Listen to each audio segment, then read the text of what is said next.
Welcome to the Licensed to Live show, where professionals, doctors, champions, VIPs, attorneys, and those in public office discover strategies that help you restart and gain what is lost when you find yourself accused. If another has doubted your integrity, questioned your credentials, or caused your actions to come under scrutiny, you are in the right place. On the other hand, if you have never felt the knot in the pit of your stomach when legal papers are served, the heartbreak of disappointing your family when the lock clicks shut on handcuffs, or had to appear before a board of review, then be aware, the longer you serve, the more likely you are to find yourself under the microscope of those who judge. Prepare yourself for this uncomfortable possibility. Now, here's your host, Dr. Jarrett Patton.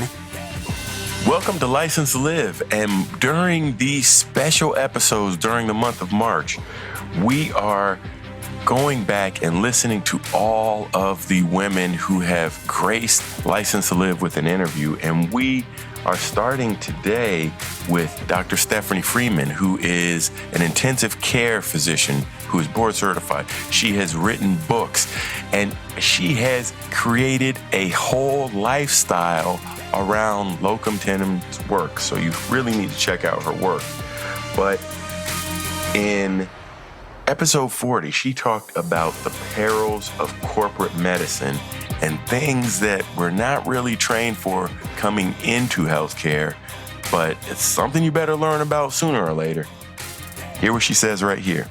It was traumatic. I remember, laying on my living room floor in tears, because when you get the phone call, they're like, "Oh, we don't need you anymore. Just don't come back."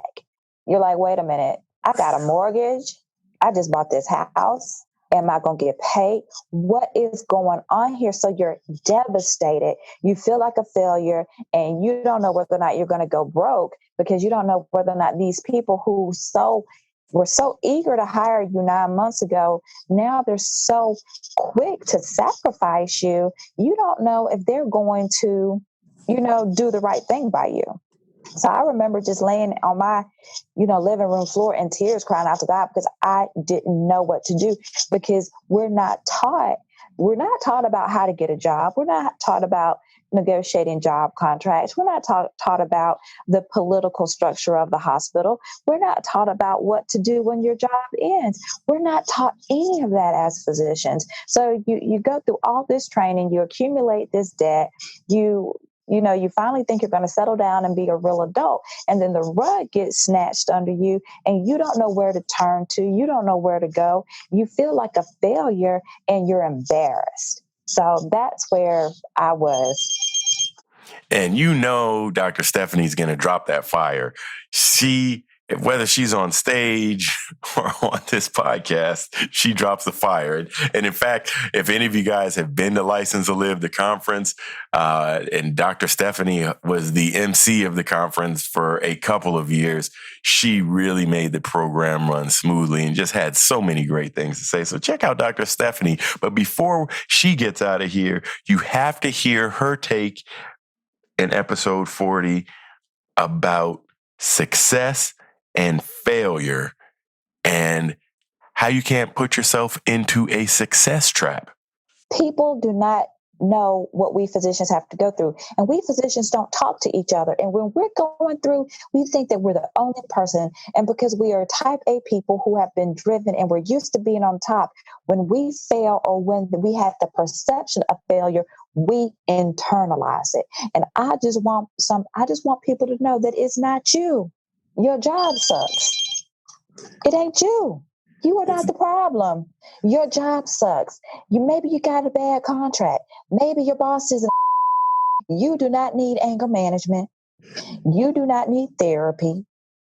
Maybe you do from the PTSD you got, but you are not inherently a bad, evil person with a personality disorder. Your job is screwed up. And I just want to encourage people, because that is the corporate mind game that they play on physicians. Have you messed up in the head thinking that you're the problem when they're sitting up in that boardroom strategizing how to get you in line? And for our next highlight in all the women of the License to Live podcast. We are talking about Dr. Kim Simpson, and she is very important to this show because she had a record 7 disses that she had to go through in order to tell her story and why her career went on so many turns. And we will get to what she has to say right after we finish thanking our sponsors. Something smells good. EH3 coffee. EH3 coffee. Premium organic. Nothing better than waking up. EH3 in your cup. Premium organic. EH3 coffee. Nothing better than in the middle of your day. EH3 coffee. Premium organic. EH3 coffee.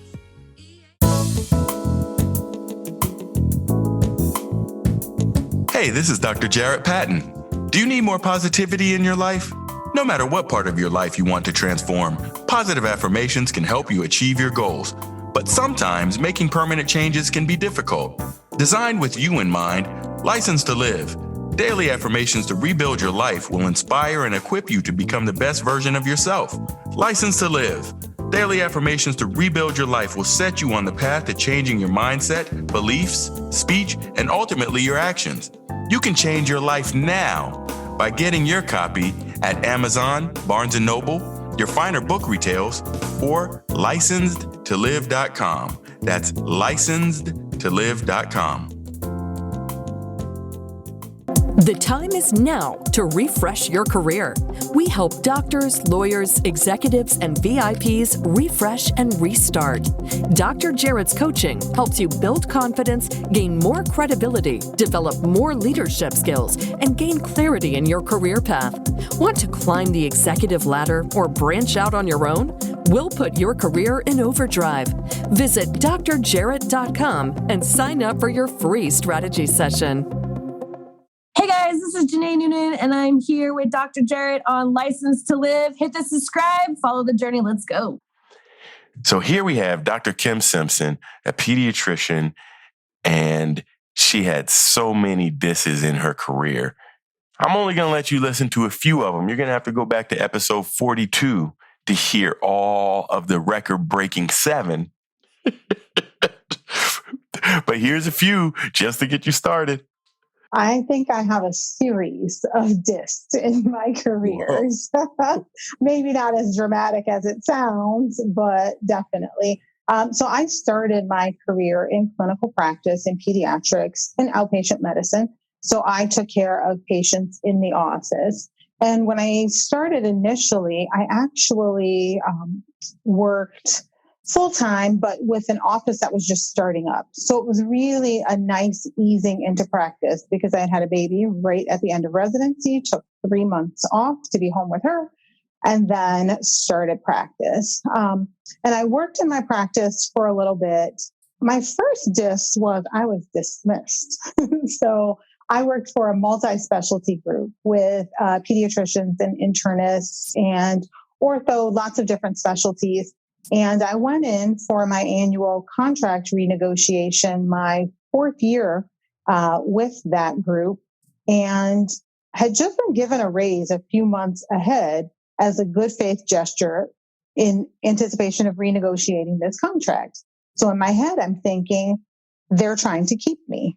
And she said to me, the practice manager, that the plan was to renegotiate contracts. Well, when I went to my meeting, she turns around behind her desk and pulls out a piece of paper, which I think is the contract, but in actuality, it is a separation letter that they were eliminating pediatrics from their group.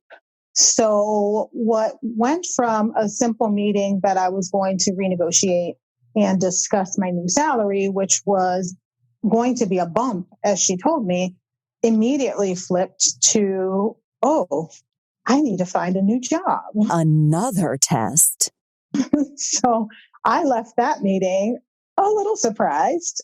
I did find a new position. That new position actually was a part-time position, though. They didn't have a full-time position at the location I wanted to work. So I went to work for Metro Health, which is a county hospital in Cleveland for mostly inner city and underserved populations. We served everybody at Metro, but that was really the focus. Regardless of the ability to pay, Metro would care for you. So I took that job because I actually had the opportunity to work in Hispanic clinic. So I'm not a native Spanish speaker, but I learned Spanish in high school and used some in college as well. That first practice was in a location that was mostly Spanish speakers. The whole office was Spanish speakers. So my Spanish skills came back and actually were much improved in that job. So I was really excited to take this job at Metro to be able to work in Hispanic clinic. It was, however, only a part-time position, which was fun because I had a couple days of the week that I could pick up my daughter from school and be at home with her. And I was at that position for a little while, maybe a year or two, before I decided I wanted a little more income. So I picked up a part-time position with a local medical insurance company and kind of learned the ropes of insurance with this company, which was really great because, again, it was part-time. So I had flexibility in my schedule. I didn't always have to be there if I had other things to do. But I was also learning the other side of medicine with utilization management and imaging reviews, medical determinations, as well as appeals. So that was really actually a nice balance for me because I was able to care for patients in the office. And just when I was getting to the point where I was like, I need a day off, I go into the insurance office. There were a few of the doctors there kind of in the pen together, and there was as much socializing as there was working, but I did learn quite a bit about the insurance industry, and that actually really set me up nicely. I actually was there probably about 8 years. Wow. In that span, I left Metro. I actually got recruited to another hospital, Akron Children's Hospital, which is where I did my pediatric residency. There was a gentleman there who actually was a resident a couple of years behind me, and he had a little panel of Spanish-speaking patients. He was a native Spanish speaker, and he was moving with his family. So I took his spot, and that job was great. It was fantastic. It was a bit of a drive. Okay, it was a lot of a drive. But again, I started there part-time because I wanted to keep my insurance gig because that was really the flexibility. And it was kind of the pressure relief valve for me in terms of my practice of medicine. So while I was there, there's the other disc that kind of came in. I was starting to get Before we get to that disc, I have to still digest this mist. And finally, for this episode, we are here with Dr. Shanicka Scarbbrough. She is a prolific author. She is a physician. And the only way we could get the interview with her is by getting after her right after she got off the Momentum in Medicine Conference stage. So we did a live interview right off stage, and she had a lot to say about the destiny of her life and how she had to navigate many different twists and turns of her own career. So let's hear what Dr. Shanicka has to say. Yeah, so that's such a great question. And I love the premise of your show, the way you formulated that. That's amazing because there are so many of those that I could have actually chosen. But if I would choose anything, I would definitely say disenfranchised. So I was actually disappointed. So as I started practicing medicine, so I came out of residency in 2012, and being the person who loves people, who loves my community, who loves, I wanted to give back to my community. I went and worked for a federally qualified health center in Chicago. And initially the work was great. I'm seeing lots of patients, but then I started looking from the top down and just became completely disappointed in how medicine was being ran, as well as where medicine is going. So I got to a point where I was seeing patients, and I was seeing 50 patients a day. Whoa. Did you hear that? 50 patients a day? In an 8-hour day taking an hour lunch. So I'm like, am I losing it? Is this right? Am I supposed to be seeing this many patients? So it was almost as if I was on a treadmill. Not even a treadmill. The spinning wheels, the hamster wheel. Yes. I felt like I was on a hamster wheel, that I was going absolutely nowhere. I felt as if administration did not care about the physicians. They only cared about the numbers. And I was like, this is not happening. I would go home physically exhausted. I would be tired and depressed and sad. And I'm like, wait a minute. You all know my personality. I can't, this is too much. Okay. We cannot have this. And I was one of the only physicians that they were doing it to, because I was fast and efficient. So I would look at other doctors' schedule, and they would have 17, 20 patients. And then I'm triple, booked. And I'm seeing 40 to 50 patients a day, and it was just too much. That left me with seeing patients every, 5 minutes, 7 minutes. How do you go through a chart? You know what I mean? To get a full history, to really understand what this patient is going through, and to give them quality care in that time frame. So now I'm even starting to see, to this day, physicians who are burned out. Burnout is real for physicians, especially clinical physicians. Yes. Burnout is real. We're sitting, all of the company cares about is the number of patients that you see, and not necessarily the quality of care, although they give you quality of care measures that you have to satisfy. So it's a conundrum in the medical world right now. So I got out. Wow. You just out. Like that. After all that abuse. Listen. When my spirit is grieved, when my spirit is grieved, it motivates me to move. So I gave them, at 9 months, I gave them my 3 months notice. So that would have given me a full year to have given them a chance. Yes. And I started my own practice. So I started my own practice. I left there in August and opened up my practice doors in October. And there you have it, another mini episode dedicated to the women who have graced the License to Live podcast.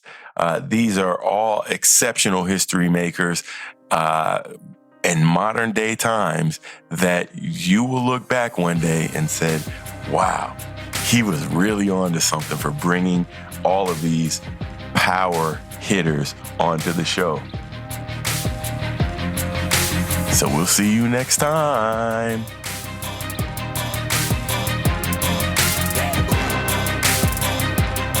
No matter how disheartening the moment of accusation sounds, how deep the pain of immobilization stabs, or how bleak your future looks, no one can take away your license to live.